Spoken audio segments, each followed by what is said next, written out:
Le service hospitalier de l'infectiologue Charles Béglin compte en ce moment 13 patients atteints du coronavirus dans le centre hospitalier de Bienne, dont 3 en soins intensifs. Des lits aux soins intensifs de l'hôpital, il n'y en a que 10. Il y a quelques semaines, il n'y avait même pas de patients atteints du Covid. Le nombre de patients a augmenté de manière exponentielle à cause du variant Delta, qui est particulièrement contagieux.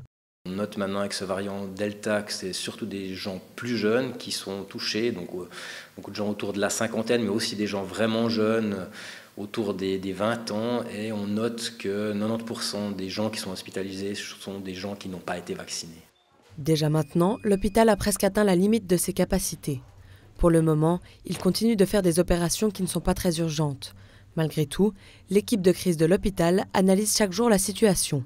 Si les cas continuent à augmenter d'une façon exponentielle comme maintenant, que l'hôpital est plein, il va falloir la semaine prochaine qu'on commence à prendre des mesures pour créer des places. D'un côté, le personnel hospitalier a donc appris de la dernière vague du coronavirus. Mais d'un autre côté, après une si longue période de travail dans une situation de stress constante, le personnel de santé atteint gentiment ses limites. C'est clair que autant le personnel soignant, médical, tout le monde de l'hôpital est passablement fatigué. On n'a pas eu vraiment d'accalmie cet été après les premières vagues.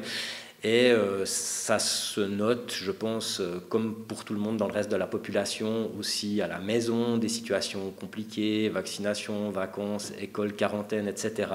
Donc on sent certainement une certaine tension et on remercie vraiment tout le monde de continuer à travailler de plein pied pour l'instant. Pour décharger les hôpitaux, il est donc important de continuer à prendre les mesures contre le coronavirus au sérieux.